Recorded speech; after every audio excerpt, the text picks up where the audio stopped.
Bismillahirrahmanirrahim. Assalamualaikum warahmatullahi wabarakatuh.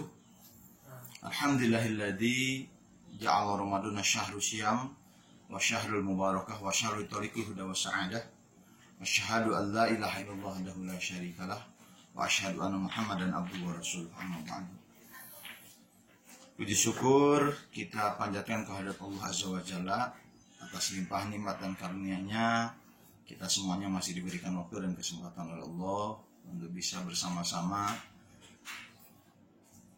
berada di dalam bulan yang sangat mulia, bulan agung, yakni bulan suci Ramadan 1442 Hijriah.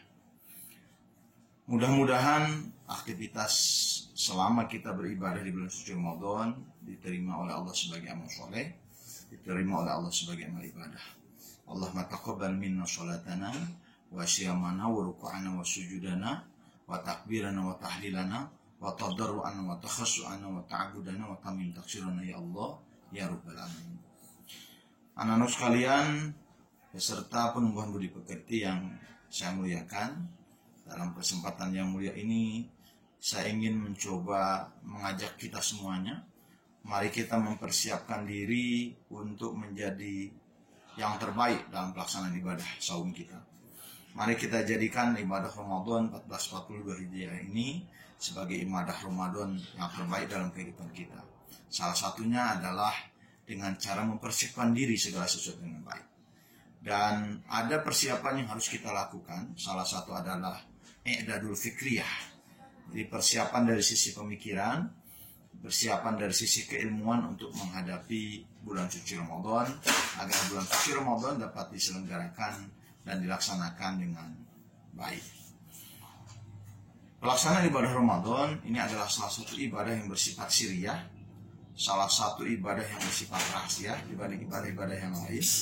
Kalau ibadah yang lain seperti sholat, terlihat orang melakukan gerakan sholat.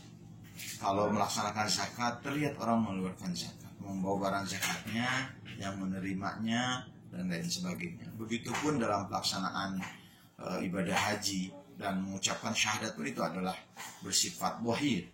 Nah, agak berbeda dengan saum. Saum adalah ibadah yang bersifat sirriyah, rahasia, yang tahu hanya dirinya dan Allah. Nah, oleh karena itu tentu harus dipersiapkan dari sisi imannya kita persiapkan, kemudian dari sisi keilmuannya. Jadi ruh dan keimanannya kita harus tingkatkan lagi agar bisa melaksanakan ibadah dengan baik.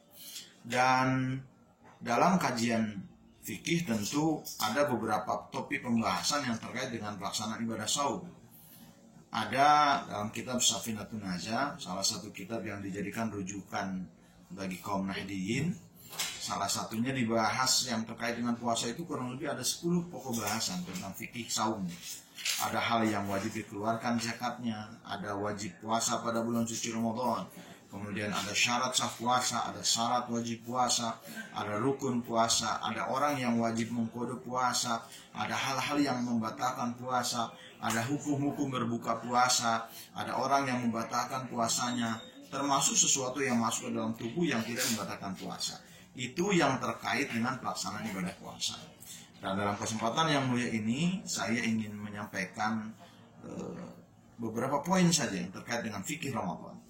Dalam pelaksanaan ibadah Ramadan, tentu seseorang wajib melaksanakan ibadah puasa kalau memenuhi salah satu di antara 5.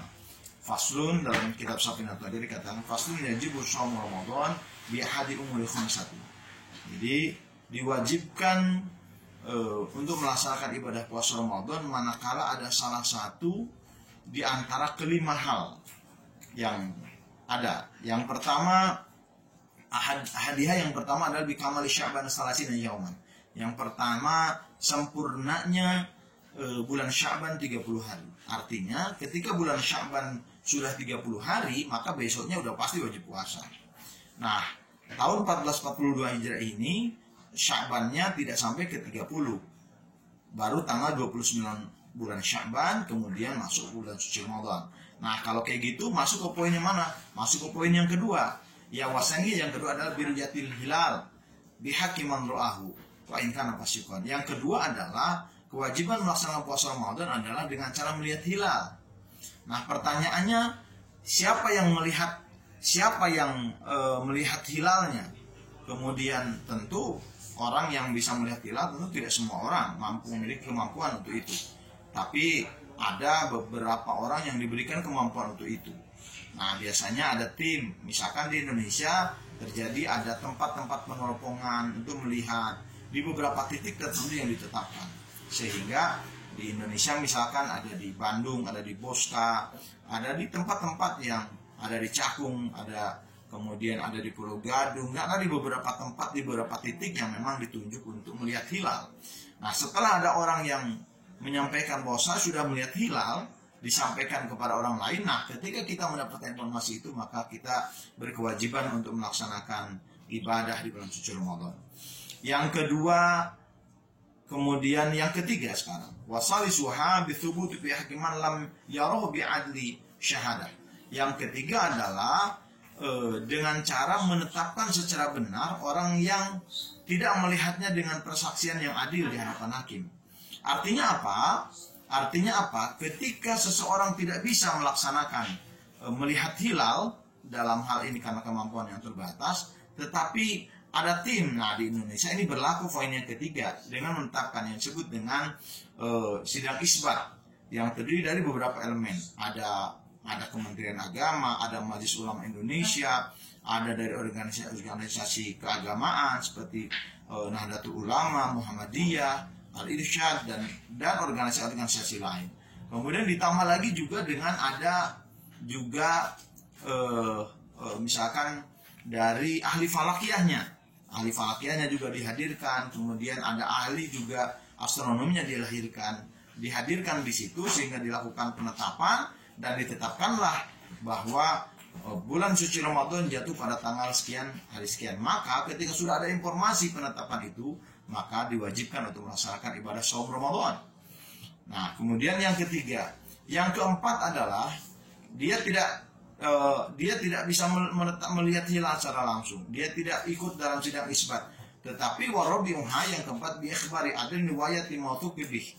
Jadi poin yang keempat, wajibnya puasa Ramadan adalah dengan kabar, dengan informasi orang yang adil riwayatnya serta terpercaya, kemudian membenarkan bahwa di dalam hatinya bahwa memang benar informasi itu, maka orang tersebut adalah sudah masuk. Misalkan kita diinformasikan bahwa menurut si A atau menurut si B disampaikan bahwa penetapan bulan suci Ramadan jatuh pada hari ini tanggal sekian. Maka dengan informasi yang dapat dipertanggungjawabkan, maka itu sudah masuk wajib puasa bulan suci Ramadan. Jadi poin yang keempat adalah bi ikhbari adlin riwayatin mautuqin bih.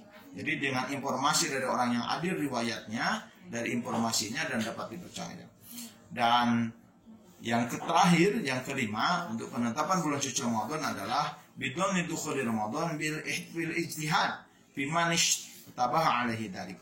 Jadi poin yang kelima, wajibnya puasa Ramadan ditetapkan adalah dengan dugaan, dengan ijtihad. Apabila dalam situasi dan kondisi tertentu, misalnya ketika seseorang yang berada di suatu tempat yang jauh, yang tidak ada seorang pun yang tahu, misalkan ketika ada orang yang ditawan, ada orang yang dimasukkan ke dalam suatu penjara yang tidak ada satupun misalkan di situ yang mengetahui tentang bulan suci Ramadan, maka ditetapkanlah menurut ijtihad. Biasanya kalau bulan sudah posisi sekian, kalau sudah kondisi begini, biasanya itu sudah masuk Ramadan. Nah, ijtihad semacam itu karena memang situasi dan kondisi yang tidak memungkinkan untuk melakukan sidang isbat, maka bisa ditetapkan bulan suci Ramadan. Artinya dapat disimpulkan anak sekalian, ada 5 hal yang mewajibkan puasa Ramadan. Yang pertama, dengan sempurnanya bulan suci Ramadan, yaitu dengan bulan sempurnanya bulan Sya'ban pada 30 bulan Sya'ban. Kemudian yang kedua adalah dengan ru'yatul hilal, dengan melihat bulan secara benar dengan orang yang menyaksikan walaupun dia fasik. Dan yang ketiga dengan menetapkan secara benar orang yang tidak melihatnya dengan persaksian yang adil. Kemudian yang keempat dengan khabar, dengan informasi dan berita orang yang adil riwayatnya serta dapat dipercaya. Kemudian yang kelima adalah dengan dugaan bahwa telah masuk bulan suci Ramadan, berdasarkan ijtihad bagi orang yang ragu dengan hal tersebut. Demikian yang dapat disampaikan, mudah-mudahan ada manfaatnya. Wabillahi taufiq wal hidayah. Wassalamualaikum warahmatullahi wabarakatuh.